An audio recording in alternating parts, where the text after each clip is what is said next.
Hey friends, we are so happy to see you. Here in Rolling Hills Kids, we have 3 basic truths that we believe God wants each of us to know. Each week, we put our focus on one of these truths. And today's truth is, God has a plan for me. God created each of us, and before we were even born, He had big plans for us. The Bible tells us in Jeremiah 1:5, "Before I formed you in the womb, I knew you. Before you were born, I set you apart. I appointed you as a prophet to the nations." This is God's message to us. He has an amazing plan for each of our lives. Let's take a look at today's Bible story to hear about the plan that God has for His people.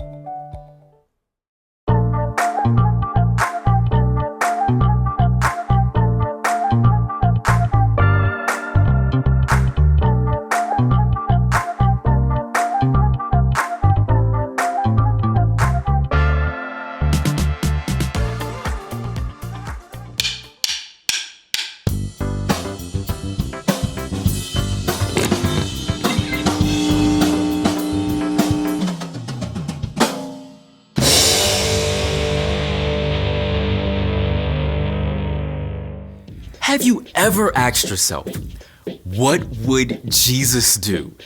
It's a question people have been asking for 2,000 years, and it's every bit as important now as it was then. So, what would Jesus do? Well, we don't have to guess. Jesus showed us and told us Himself. Love God, love others. So, when your brother is sad, you can love by listening and encouraging. When your friends argue, you can love by not taking sides and helping to make peace. But living like Jesus is hard if you're not spending time with Jesus. You can read or listen to stories of Jesus in the Gospels, Matthew, Mark, Luke, and John, all about the things Jesus said and did. You can also talk with Jesus, just like a friend. Tell Him what you're excited about or what's worrying you. Ask for His help and wisdom. Jesus might bring a verse or picture to your mind or a sense of peace in your heart. The more time you spend with Jesus, the more you can become like Jesus. Then God can work through you to change the world around you. That's why loving like Jesus is an amazing way to worship God with your life. Because worship is about more than just singing loud. It's all about living loud. Welcome to Story Lab. This week, we're taking a look at the story of someone who knew how to look out for the people around him. Hey, guess I didn't get the flower power memo. I got you covered. Oh. All right. That's great.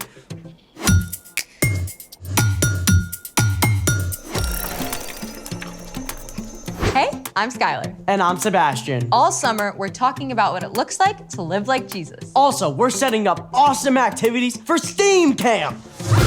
Science, technology, engineering, art, math. Go STEAM Campers! Rolls off the tongue. Yeah, not really. Okay, so what are we setting up today?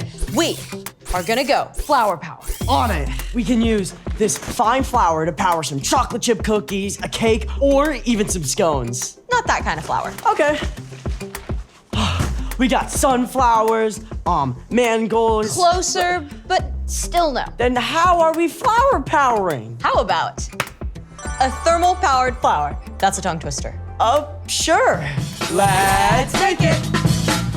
Today, we're making a thermal powered flower. Step 1, cut out a flower and a leaf using a template like this. You can get a grown-up to help you draw the template or find one online.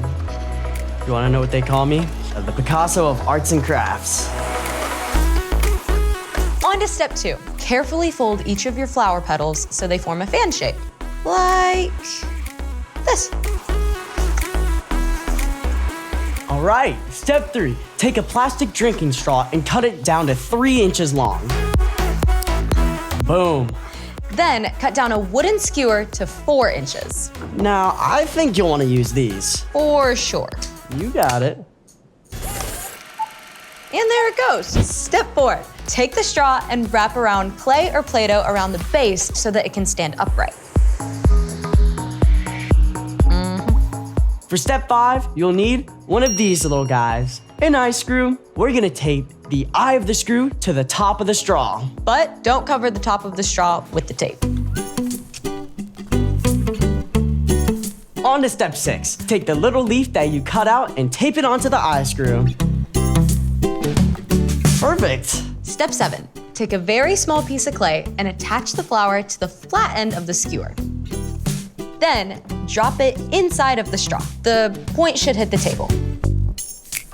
Perfect. Okay, so now we've got this. Where's the power? Right here. Step 8. Get your grown-up to help light the candles and then slide them under the flower creation. Make sure when you do, you avoid putting one directly under the leaf. I'm already seeing a little bit of movement. Whoa! Look, there it goes. Let's put all the other ones. There it goes. It's like a little flower merry-go-round. As the candle flames heat up the air around them, the warm air rises. This creates a gentle breeze that catches the petals and causes the flower to spin. You are the wind beneath my wings. Settle down, Bet. I just love how the flames provide such a great boost for the petals. Looking out for their flower friend. Speaking of looking out for others, it's time for... The story before the story. Today, we're in the book of Luke.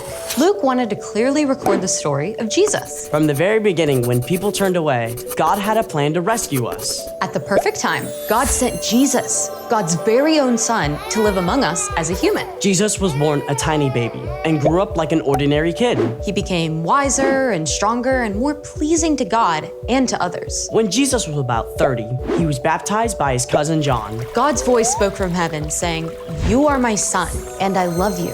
I am very pleased with you." Soon after this, Jesus began traveling and teaching and healing sick people. Which is where our story starts. Take it away. Hey everyone, I'm Padma. Today we're talking about how we can look out for one another, something that we see over and over in the life of Jesus. In Luke, we read about the amazing things Jesus did and the way crowds of people started to follow him everywhere. At first, the religious leaders were simply curious about Jesus, but soon they got worried. Jesus was upsetting the way they had always done things and making surprising claims. Who can forgive sins but God alone? Jesus also spent time with people that the religious leaders avoided. Why does he eat with tax collectors and sinners? Jesus cared more about people's needs than about keeping up a good appearance. In fact, he allowed his disciples to pick and eat grain on the Sabbath, a day of rest. That's against the law! The religious leaders were talking about the special laws that God had given the Israelites when Moses led them out of Egypt. God wanted the people to learn to rest and to take time to connect with God. Remember to keep the Sabbath day holy. Do all your work in 6 days. Over time, the religious leaders got worried about breaking this law. So they began to put more rules around the Sabbath to make sure they didn't work, like dozens more rules. You couldn't travel more than 1/4 mile from your house. You couldn't even light a fire or kill a fly. Those extra rules were not from God. Instead of making the Sabbath more restful, it made it more stressful for most people. One Sabbath day, Jesus entered a synagogue and began to teach. In the crowd sat a man with a weak, twisted hand.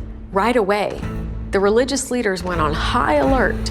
Do you think he's going to heal that man, even though it's the Sabbath? Healing definitely counts as work. Jesus knew right away what the leaders were thinking, so he spoke to the man with the twisted hand. Get up and stand in front of everyone. You can imagine, this man was excited and nervous, but he got up and stood there as everyone stared. Then Jesus confronted the religious leaders. What does the law say we should do on the Sabbath day? Should we do good or should we do evil? Should we save life or should we destroy it?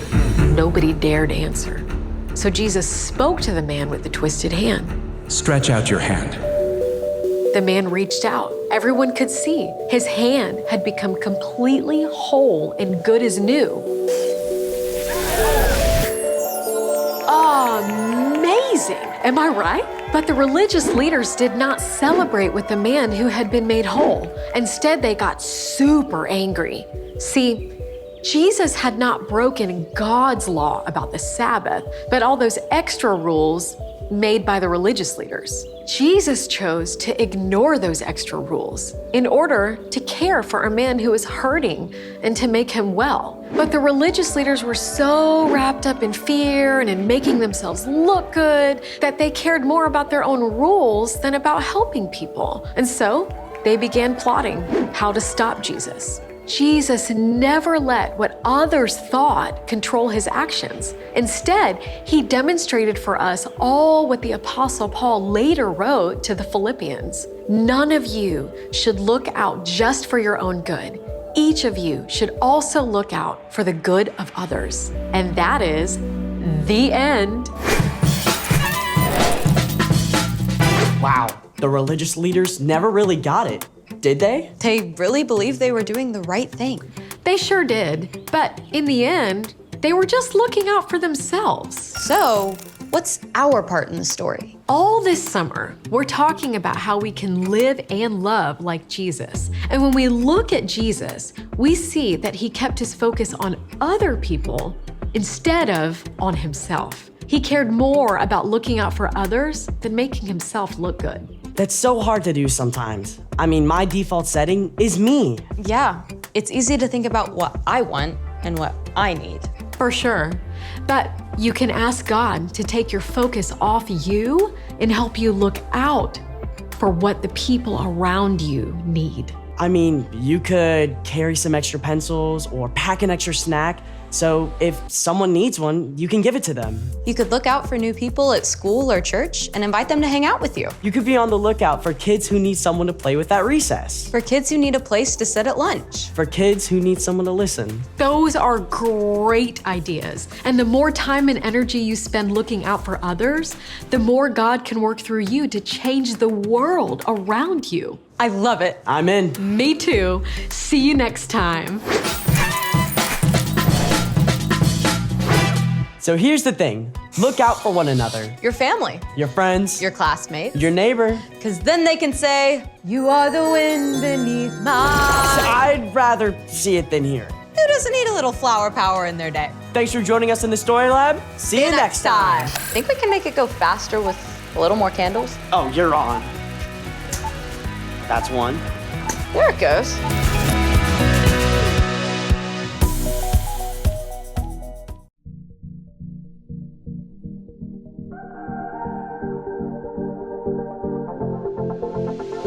I see the way you live.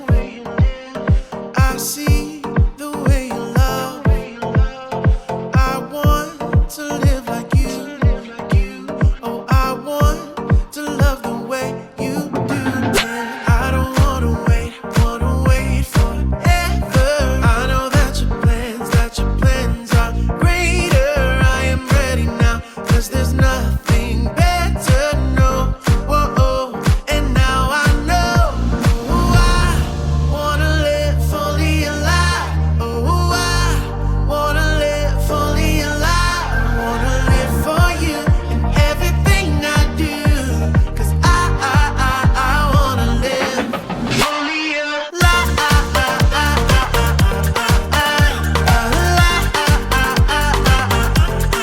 Fully alive.